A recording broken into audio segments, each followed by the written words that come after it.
저는 오늘 지난주와 연결된 이야기를 한번 하려고 합니다. 두려움에 관한 이야기거든요. 두려움에 관한 이야기. 이서야, 맛있었어? 좋아. 혹시 이번 주간에 여러분 걱정거리 때문에, 근심거리 때문에 혹시 잠 못 이루신 어떤 사건이나 상황이 있으셨어요? 아니면 잘 주무셨어요? 아, 네네. 축복합니다. 네. 평안하셨으면 축복하고요. 덜 주무셨으면 저한테 얘기해 주세요. 제가 기도하도록 하겠습니다. 저희가 지난주에 풍랑에 관한 이야기를 함께 나눴었거든요. 오늘 본문은 사실 마가복음 4장과 연결돼요. 마가복음 4장에서 예수님께서 함께 오르신 그 배가 풍랑을 만나죠. 그래서 배가 잠길 만한 위기 가운데 빠지게 돼요. 근데 거기서 주님은 마치 아무 일이 없다는 듯이 또는 그 풍랑과 당신이 상관없다는 듯이 잠을 이루시게 되죠. 그리고 제자들은 그 상황 속에서 최선을 다했으나 그 문제를 도저히 해결할 수 없는 자신의 상황들로 인해서 크게 고통하고 낭망합니다. 그리고 주님께 어찌 보면 투정 어린 투정을 부리죠. 아, 주님, 우리가 죽게 되는데 안 돌아보시냐고. 자, 그런데 이런 여러 가지 여정 속에서 사실은 이제 저는 성도 여러분들과 함께 이 두려움의 상황들을 주님이 어떻게 다루셨는지를 지난주 이야기를 드렸거든요. 제가 우리 예수비봉교회가 이 사마리로 이동을 해서 이 자리에 예배 처소를 잡았을 때에 아주 작은 소소한 두려움이 있었어요. 그게 뭐냐면 저희 이 교회에서 새솔동으로 가는 이 길은 뭐 크게 걱정이 없는데 비봉 신도시로 넘어가는 요 뒷길 있잖아요. 뒷길은 여러분이 아시는 것처럼 매우 좁아요. 그래서 야, 차가 빠지면 어떡하지? 이런 고민이 사실 제 안에 있었어요. 물론 저도 운전을 막 20여 년 더 넘게 충분히 운전을 했지만 그럼에도 겨울철이나 비가 많이 오거나 안개가 꼈을 때는 야, 내 차가 이게 빠지면 어떡하지라고 하는 두려움이 있었거든요. 특별히 저희 아내 같은 경우는 저보다 운전의 시간이 너무 짧다 보니까 본인이 요 길이 자신이 없을 때는 크게 돌아서 이제 교회를 오곤 했었단 말이죠.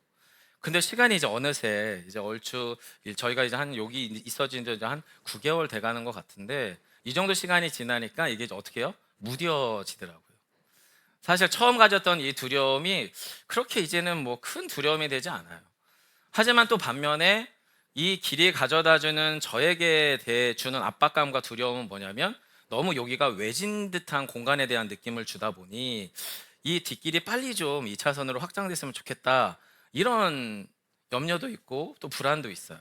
그런 것들이 좀 잘 해소됐으면 좋겠다 싶은 거죠. 여러분, 사실 우리 이런 작은 소소한 불안부터 정말 어마어마하게 큰 불안에 이르기까지 정말 끊임없는 우리 안을 불안하게 만들고 두렵게 만드는 일들이 우리 삶에 끊임없이 찾아오잖아요. 자, 그런 상황 속에서 지난주 예수님이 그 두려움의 상황을 어떻게 다루셨는지를 기억해 보시면 예수님은 두려움을 어떻게 다루셨죠? 두려움의 대상과 내용을 변경시키셨죠. 상황에 대한 두려움에서 두려움의 대상 자체를 아예 변화시키셨어요. 무슨 이야기죠? 풍랑이라고 하는 통제 불가능한, 해결 불가능한 상황 때문에 죽게 됐었던 제자들의 시선에서 그들이 갖는 가장 근원적인 두려움은 결과적으로는 이 물에 빠져 죽으면 어떻게 될까라고 하는 자기 소멸, 자기 죽음에 대한 두려움인데, 이 두려움의 내용과 대상을 어떻게 해요? 주님에게로 옮기셨어요. 그리고 어떻게 해요? 이 모든 상황을 다루시고 이끌어 가시는 저분은 누구실까라고 하는 종류의 두려움, 소위 경외심이라고 하는 두려움으로 예수님은 그 상황을 옮겨 놓으셨습니다.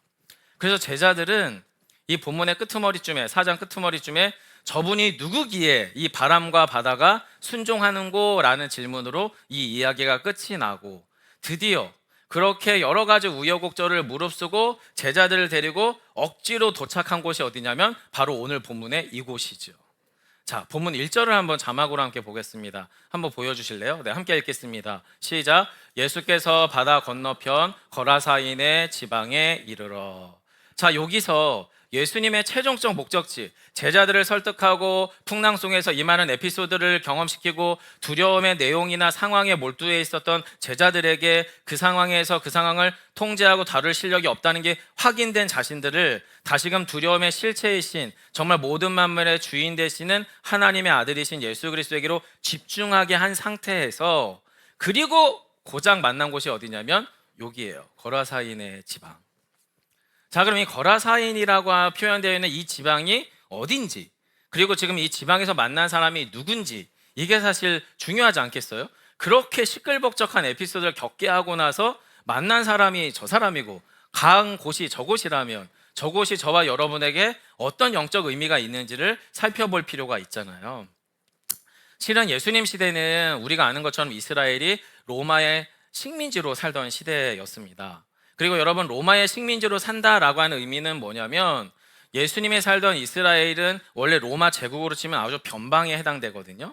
하지만 이 변방의 지역에 로마 제국은 항상 로마의 번영과 영광을 흠모하고 부러워하고 꿈꿀 만한 로마를 상징하고 로마를 떠올리게 하는 거대 도시들을 우리나라가 신도시 개발하듯이 곳곳에 만들어요. 그리고 그 중에 가장 대표적인 게 예수님 시대 때는 지금 예수님이 바다에서 갈릴리 바다, 호수죠. 호수에서 지금 제자들을 이끌고 도착한 바로 이 지방, 거라사인 지방이 바로 10개의 그 당시 헬라 문명, 로마 문명을 기초로 한 신도시처럼 개발되어 있었던 한 도시가 어디냐면 바로 저 거라사였던 거예요. 그래서 예수님 시대 때 이 거라사는 인구가 최대 한 2만 명 정도 예상되는 도시였었다고 해요. 그리고 이 거라사는 테카볼리라고 해서 10개의 로마 문명에 기초한 도시 개발이 이루어졌을 때 그 10개의 도시의 입구에 해당되는 곳이 바로 이 거라사 지방이었다고 합니다. 그래서 실제로 이 지역은 지금은 요르단 지역으로 알려져 있는데 이 요르단 지역에 발굴하는 발굴 학자들이 보니까 정말 엄청나게 큰 한 15,000명 정도 수용할 수 있는 원형 경기장부터 시작해서 뭐 아니면 제우스나 아니면 정말로 여러 신전, 소위 말하는 그리스 로마 신화에 나오는 여러 신들을 모시는 거대 신전들이 가득했고요. 그리고 이 신전들 사이로 그 신전 사이를 걸어갈 수 있는 크게 잘 개발된 쫙 뻗어 있는 바로 석주거리라고 하죠. 돌기둥들이 위하늘로 쭉쭉 올라가 있는 데가 쭉 개발되어 있었대요. 그래서 자그마치 약 20만 평에 해당되는 곳에 이 발굴터가 발견이 되었다고 합니다. 지금도 유명한 관광지라고 해요. 바로 이 거라사 지방이에요. 근데 오늘 본문을 유심히 나가다 보면 이 거라사에는 그 당시 로마 사람들의 주 식재료 중에 하나가 뭐였냐면 돼지였어요. 돼지라고 하는 게 아주 유명한 식재료고 즐겨 먹던 음식 재료였대요. 그래서 이 돼지들을 전문적으로 키우는 돼지 농장이 있었던 거라사예요. 그렇기 때문에 여기는 어디냐면 사실은 거라사의 핵심 사람들이 거주하는 핵심 도시 지역이 아니라 핵심 도시 지역에서 한참 빠져나온 변방 지역입니다. 그래서 지금 예수님이 이 사람을 만난 곳에서 이 사람이 어디에서 나오는지를 보면 이 지역이 어떤 느낌인지가 나오는데요. 다시 한번 1절부터 저희가 5절까지 함께 읽도록 할까요? 1절로 5절 한 번 더 읽겠습니다. 시작. 예수께서 바다 건너편인 배에서 나오심에 곧 더러운 귀신 들린 사람이 무덤 사이에서 나와 예수를 만나니라. 그 사람은 무덤 사이에 거처 하는데 이제는 아무도 쇠사슬로도 맬 수 없게 되었으니 이는 여러 번 고랑과 쇠사슬에 매었어도 쇠사슬을 끊고 고랑을 깨뜨렸음이러라. 그리하여 아무도 그를 제어할 힘이 없는지라. 5절까지 볼까요? 밤낮 무덤 사이에서 산에서나 늘 소리 지르며 돌로 자기의 몸을 해치고 있었더라. 아멘. 여러분 본문에 보시면 예수님의 탄 배가 때마침 거라사에 도착을 했고 도착한 배가 딱 당도했을 때 때마침 거라사에 어느 한 사람이 나왔는데 이 사람이 어디에서 나왔냐고 이야기하면 2절에 무덤 사이에서 나왔다라고 이야기하고 5절에선 뭐라고 얘기해요? 그 무덤 사이에서 살고 있는 사람이에요. 자, 그러면 여러분 이 사람이 지역 활동하고 있는 지금 살고 있는 여기는 두 가지의 느낌을 가져다 주는 거죠.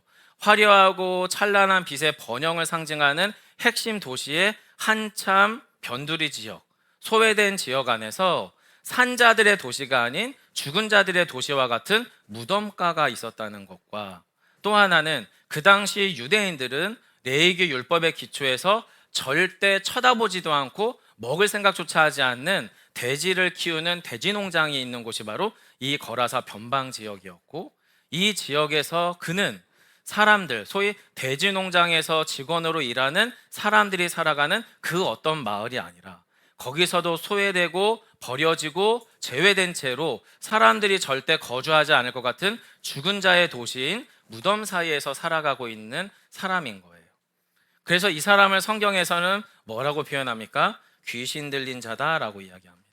2절에 보시면 더러운 귀신 들린 사람이 무덤 사이에서 나왔다라는 거죠. 예수님 시대로 보면 귀신 들린 사람이고요. 오늘날로 치자면 심각한 정신적 질환을 앓고 있는 정신병 환자일 수도 있겠고요. 좀 한국교회 정서에서는 무속신앙이 우리의 세포에 새겨져 있는 한국 사람들 입장에서는 저거는 그만 귀신 들린 사람이지 정신병자가 아니야 이렇게 생각하실 수도 있을 것 같은데, 저는 어느 지점에서 이 사람이 어떤 상태다라고 함부로 규정하지는 못하겠어요. 왜냐하면 여전히 애매하거든요. 귀신 들림이라는 것과 정신찬란의 그 경계가 어디까지고 어느 건 귀신 들린 거고 어느 건 이게 정신병인지 규정하기가 사실은 애매한 부분이 있습니다. 오늘 함께 이야기하려고 하는 것은 귀신 들린 사람이 예수님께 고침을 받았다, 이 부분에 대해서 우리가 신학적인 이야기를 이야기하려고 하는 게 아니라, 자, 본문에서 예수님을 만난 이 사람의 장소가 어디냐면 정상적으로 번영과 또 번성을 꿈꿔서 나도 저 거라사 도시 한복판에 가서 제대로 살아봐야지 라고 하는 꿈을 꿨었을 법한 그 어떤 사람이 어떤 이유인지는 알 수 없지만 돼지 농장에서 일하던 직원이든 돼지 농장에 거주함으로 유대인들은 또 로마 사람들도 냄새나서 기피하는 그 지역에서 살면서 자기의 삶을 영위했던 그 어떤 사람일 거예요. 근데 어떤 이유인지 모르겠지만 그가 이제 도저히 정상적으로 다른 사람들하고 살아갈 수 없는 상태가 되어버리는 거죠. 그리고 그 상태에서 사람들이 그를 어떻게 해요? 묶어둬요. 묶어두면 꼼짝 못해야 되는데 이 사람이 어떻게 해요? 꼼짝하는 거죠. 심지어 쇠사슬을 끊어버릴 만큼 힘도 엄청나게 세서 다른 사람이 어떻게 통제할 수 없는 상황에 놓여있는 사람이 바로 이 본문의 이 사람이었다라는 거예요. 자, 성도 여러분, 예수님이 찾아가신 그곳은 한쪽으로는 야 나도 저기 한번 살아보고 싶다 느껴질 만한 거라사의 거대 도시가 멀리 보이는, 하지만 자신은 거기에는 도저히 가닿을 수 없는 죽음의 도시 사이에서 죽음을 삼키며 살아가고 있었던 그 어떤 인생이 지금 예수님을 만나고 있다라고 하는 거예요. 자, 주님이 그 사람을 만났어요. 그리고 거기에 이해가 돼요, 저는. 여러분, 그러면 이렇게 생각해 보면 좋을 것 같아요. 예수님이 오늘날 이 시대에 찾아와서 못 찾아가실 분이 있을까요? 못 만날 사람이 있을까요? 안 만나질 사람이 있을까요? 전 없을 것 같아요. 이 정도의 사람도 주님이 만나시기 위하여 제자들을 강권해서 풍랑을 무릅쓰고 바다 건너편으로 가서 그 많은 사람 중에 이 한 사람을 만나기 위해서 가시는 주님이라면, 오늘 이 시대의 이곳 가운데 사마리아의 뒷길 가운데에서 교회가 약간은 정말 외지 같기도 하고 닫혀있는 것 같은 느낌도 있고 또 차가 빠질까 봐 불안해할 것 같기도 한 이 사마리아 작은 마을에 있는 우리 교회 안에 있는 여러분 한 분 한 분들의 인생을 못 찾아가실 예수님이 아니시라는 거죠. 그렇지 않겠습니까? 오늘 이 시대에 예수님이 이 땅에 오셔서 저와 여러분 한 분 한 분들을 진심으로 제대로 만나기를 원하신다는 것을 믿으시기 바랍니다. 주님은 그 과정을 가지고 지금 이 한 사람을 만나고 있는 거잖아요. 저는 이게 셈이 안 맞아요. 거라사가 자그마치 한 2만 명 정도가 거주하고 있대요. 그러면 저 같으면 이 한 사람 버리고 나머지 19,909명을 차라리 구원하는 게 나을 것 같아요. 근데 오히려 이 한 사람을 구원하기 위하여 이 사람을 본래의 자리로 되돌리기 위해서 예수님이 감수하셔야 될 것들이 뭐였습니까? 엄청난 희생들을 사실은 각오하셨어요. 예수님의 부정적인 평판들, 그리고 또 하나는 오늘 본문에서 도저히 이해가 안 가는 이상한 사건이 동반되잖아요. 오늘 본문에서 어떻게 해요? 2,000마리의 돼지가 몰살당하는 상황이 벌어진단 말이죠. 이걸 무릅쓰면서까지 이 한 사람을 만나시려고 하셨던 예수님의 진심이 오늘 저와 여러분을 향한 주님의 진심이라는 것을 이야기하고 싶습니다. 그리고 저희가 그 진심에 반응할 수 있는 우리 안에 신실함이 있었으면 좋겠어요. 왜 그렇죠? 이 사람은 쇠사슬에 묶여있고 몸이 무겁고 모든 것이 제대로 작동되지 않는 완전히 허물어져 있는 인생인데도 불구하고 어떻게 해요? 묘하게 예수님을 찾아가요. 이 사람이 예수님을 만나러 간 건지 귀신이 이 사람을 만나게 한 건지는 모르겠지만 여러분 본문 2절 한번 다시 보세요. 함께 읽겠습니다. 2절입니다. 시작. 배에서 나오심에 곧 더러운 귀신 들린 사람이 무덤 사이에서 나와 예수를 만나니라. 네. 이 사람이 예수를 만나기까지 어떤 과정을 어떻게 했는지 성경은 침묵하고 있어요. 이 사람이 왜 이렇게 망가진 인생을 살 수밖에 없었는지도 성경은 그걸 상세하게 설명하지 않아요. 왜요? 중요하지 않거든요. 저희는 왜 그렇게 됐는지가 궁금해요. 사실 항상. 근데 예수님은 그게 중요하지 않아요. 그렇게 된 사람을 주님이 만나셨고, 그렇게 된 사람이 예수를 만났고, 그렇게 된 사람을 예수님이 고치신 거예요. 그럼 우리의 신앙도 똑같아요. 저와 여러분의 삶이 정말로 이 사람만큼의 신생은 아니어도 우리 삶에 정말로 빠져나올 수 없는 늪과 같은, 해결되지 않는, 통제 불가능하고 해결 불가능한 문제와 상황들이 우리 안에 다 놓여 있잖아요. 이 상황 속에서 저와 여러분이 과연 저 주님을 만나고 있는 이 사람처럼 우리의 몸을 일으켜, 우리의 마음을 일으켜 주님께로 나아가고 있는가? 여러분, 이것이 이 본문 안에서 저 사람과 예수님의 만남 안에서 제가 만나게 되는 강력한 도전 중에 하나예요. 여러분의 삶의 자리가 무덤만큼의 상황은 아니실 거잖아요.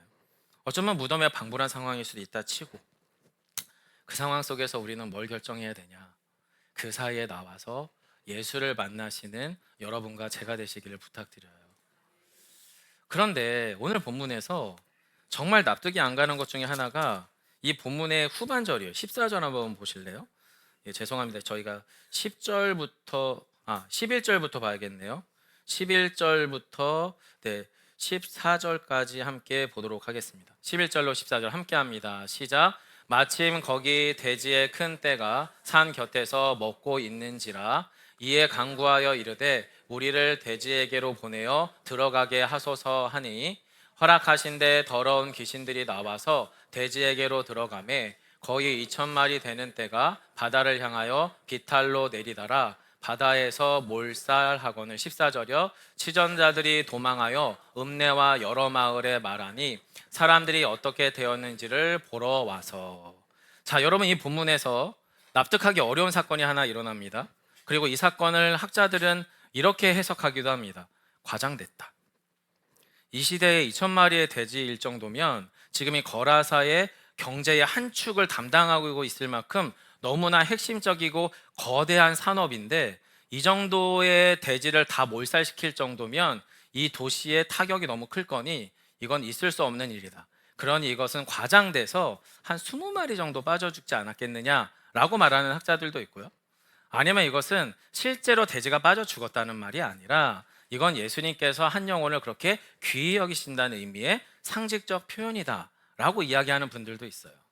근데 이제 제가 이야기하고 싶은 것은 정말로 주님이 이 상황 속에서 그게 어느 정도의 규모였고 팩트냐 아니냐의 이야기를 하는 게 아니라 주님이 왜 이렇게 하셨느냐라는 거죠. 왜 이렇게 하셨느냐. 한번 생각해 보세요, 여러분. 오늘날도 돼지가 되게 비싸더라고요. 제가 이거 하려고 설교 준비하려고 인터넷 검색해 봤더니 한 110kg 정도 되는 돼지가 한 마리가 보통 한 70만 원 정도 한다고 하는데 70만 원 기준으로 해서 2,000마리를 곱하면 얼마 정도 나올까요? 근데 사실은 여기서는 그런 산술적인 계산을 하려고 하는 게 아니죠. 여기서 이야기하려고 하는 것은 왜 주님이 돼지를 몰살시키면서까지 이 한 사람을 구원하려고 하셨을까? 그리고 이 사건이 일어났을 때 사람들의 반응은 어땠는가라고 했을 때에 오늘 본문이 매우 묘합니다. 이곳은 무덤과 돼지 농장이 같이 있었던 거라사 변방 지역이었고 여기에서 어쩌면 돼지 농장과 관련된 어떤 일을 했던 사람일 수도 있고 또는 돼지 농장 주변에 있었던 마을에 살던 그 어떤 사람일 것 같은데 이 사람의 인생이 완전히 허물어졌고 이 사람은 더 이상 거라사 지방에서도 환대받지 못하고 환영받지 못하는 존재가 되었습니다. 자, 그런데 이 상태에서 그 사람을 주님이 만납니다. 그리고 사람들이 그걸 봅니다. 근데 이 두 사람, 귀신 들린 사람과 예수님 사이에서 어떤 대화가 오고받는지 모르겠는데 확실한 결과는 뭐냐면 귀신 들렸던 사람은 지금 아주 멀쩡해졌고 오히려 그 이후에 아주 이상한 사건이 자기가 치고 있던 자기가 직원으로 일하고 있던 돼지 농장의 돼지들이 어떤 이유인지 알 수 없지만 바다를 향해 뛰어 들어가서 자살하는 이 몰살당하는 일들이 비극적인 일이 일어나는 거죠. 자, 그럼 이 상황에서 사람들의 반응이 어떻게 돼야 정상일까? 지금 본문처럼 돼야 정상이에요. 대정도장의 직원들은 깜짝 놀랍니다. 자기가 지금 돈 받고 돌보고 있었던 돼지가 몰살당하고 있는 이 비극적 상황 속에서 무엇이 생각났을까요? 야, 이렇게 되면 안 되는데. 나 주인한테 큰일 나는데. 이거 내가 변상하려면 나는 인생 완전 종치는데. 그래서 돼지치던 사람들이 어떻게 해요? 급하게 걸어서 변방에서 읍내와 여러 마을로 돌아갑니다. 그리고 주인에게 가서 말합니다. 아, 우리 마을에 예수님이란 분이 오셨는데 어떤 일인지 모르겠지만 우리 동네에 그 미친 사람 하나 있잖아요. 아, 아무개 씨? 아, 네, 맞아요. 근데 그 사람하고 예수님이 대화를 하고 있는데 어떤 상황인지 모르겠지만 이 사람이 멀쩡해졌는데 갑자기 돼지들이 미쳐 날뛰기 시작하더니 바다로 싹 뛰어들어갔어요 라고 이야기를 하는 거죠. 그게 이 사람들이 할 수 있는 유일한 말이잖아요. 자기가 치던 저 돼지들이 자기도 모르게 영문도 모르게 갑자기 바다로 뛰어드는 상황을 어떻게 설명하겠어요? 그래서 이 사람들 그렇게 설명을 합니다. 그리고 이 상황을 듣고 있었던 그 마을 사람들, 소위 돼지 농장의 주인을 포함한 그 마을 사람들의 이야기가 이어서 등장하죠. 15절로 17절을 같이 한번 읽어볼까요? 자, 한 번 더 함께 읽겠습니다. 시작. 예수께 이르러 그 귀신 들렸던 자, 곧 군대 귀신 집혔던 자가 옷을 입고 정신이 온전하여 앉은 것을 보고 두려워하더라. 이에 귀신 들렸던 자가 당한 것과 돼지의 일을 본 자들이 그들에게 알림해 17절이에요. 그들이 예수께 그 지방에서 떠나시기를 간구하더라. 아멘. 여러분, 왜 한 사람을 구했는지 아시겠습니까? 그들은 예수님이 자기 지방에서 떠나기를 간구하는 종류의 사람들이었습니다. 물론 자기의 돼지를 잃어버렸기 때문이겠죠. 믿음이 없으면 그 인과관계가 없잖아요. 예수님이 돼지 보고 그렇게 얘기했다고 쳐서 그게 돼지가 바다로 뛰어들었대. 근데 예수님이 하나님의 아들이 아닌데 내가 그렇게 얘기했다고 돼지가 그렇게 뛰어든다는 증거랑 인과관계가 어딨냐라고 할 만한 상황이거든요. 근데 이 사람들은 지금 어떤 상황이에요? 그 돼지가 몰살당한 사건 속에서 결국에 이들은 예수님이 이 마을에서 떠나기를 간구하는 불편한 사람, 더 정확하게는 예수가 필요하지 않은 사람입니다. 하지만 그 거라사 광인은 예수가 필요한 사람이었죠. 그리고 심지어는 자기가 예수가 필요한지도 몰랐었을 사람이죠. 예수가 만나게 된 이유가 그 귀신 때문인지 귀신 들렸던 그 사람 때문에 그가 예수를 만났는지는 본문은 정확하게 설명하고 있지 않잖아요. 하지만 주님은 그 한 사람을 찾아가시는 거예요. 사랑하는 성도 여러분, 저희가 예수를 왜 믿을까요? 문제 해결을 위해서? 나의 삶이 좀 더 잘 살기 위해서? 예, 잘하셨어요. 맞는 선택이실 거예요. 하지만 다른 종교에서도 우리의 인생의 문제 해결을 위한 그 어떤 종류의 기적적 사건들은 종종 일어납니다. 종종 일어나요. 없진 않습니다. 이슬람에도 방언이 있고요. 불교에도 병고침이 있습니다. 모든 종교에는 귀신을 쫓는 역사들과 현상들이 나타납니다. 정말 그게 우리의 유일한 신앙의 목적이라면 굳이 기독교이실 필요가 없습니다. 그럼 다시 한번 여쭤보겠습니다. 저와 여러분은 왜 예수를 믿으십니까? 이 마음속에서 우리가 내려야 될 결론은 우리 안에 근원적인 두려움을 해결하실 수 있는 방법이 예수님 한 분밖에 없다는 것을 받아들이셔야 됩니다. 지금 계속 본문은 두려움에 관한 얘기를 하고 있습니다. 마을 사람들이 이 돼지가 죽은 사건을 듣고 두려워했대요. 뭐에 대한 두려움일까요? 제자들이 배 안에서 느꼈던 두려움은 아니에요. 저분이 누구기에 이 바다와 바람이 잔잔하는가? 저분이 누구기에 아무리 돼지에게 귀신 보고 거기로 들어가라고 한들 돼지가 어떻게 이렇게 몰살당할 수 있겠는가? 그 질문을 갖는 두려움이 아니에요. 그들이 갖는 두려움은 저 사람 여기 더 있다가는 내가 망하겠다. 그 사람이 여기 있다가는 내 삶에 내 경제적 모든 손실이 더 심각해지겠다. 불편하다. 꺼림직하다. 이 사람 없었으면 좋겠다라고 하는 두려움이에요. 사랑하는 성도 여러분, 저희들의 삶의 자리에 찾아오신 예수님은 사실은 당신의 전부를 주어 우리의 전부를 본래의 자리로 되돌리기 원하시는 주님이시거든요. 본문은 지금 우리의 계산법으로는 말이 안 되는 일을 하고 있습니다. 한 영혼을 위해서 어느 한 도시의 경제의 한 축을 담당할 만한 돼지 농장을 아예 닫아버렸어요. 이건 계산법이 안 나오는 계산이거든요. 하지만 주님은 그렇게 사시는 분이에요. 어떻게 해요? 최종적으로 당신은 십자가에 오르셔서 당신의 전부를 우리에게 주심으로 저와 여러분의 전부를 하나님께서 빚으셨던 본래의 자리로 되돌리기 원하시는 분이시거든요. 주님의 셈법은 우리의 셈법과 다릅니다. 주님께서 우리를 통해 하기 원하시는 주님의 계산법이 애시당초 다르다는 거죠. 그리고 어쩌면 이 사건은 이게 과장됐는지 안 과장됐는지 저는 그건 중요하지 않아요. 저는 과장되지 않았다고 확신하는 사람이지만 과장됐다 하더라도 이 안에 있는 예수님의 진심은 과장되지 않습니다. 한 영을 향한 주님의 진심은 절대 축소되지 않습니다. 당신의 전부를 주어 우리의 전부를 얻기 원하세요. 우리를 본래의 자리로 되돌리기 원하시죠. 주님이 되돌리기 원하시는 자리는 어디예요? 가정을 가정답게 하는 거예요.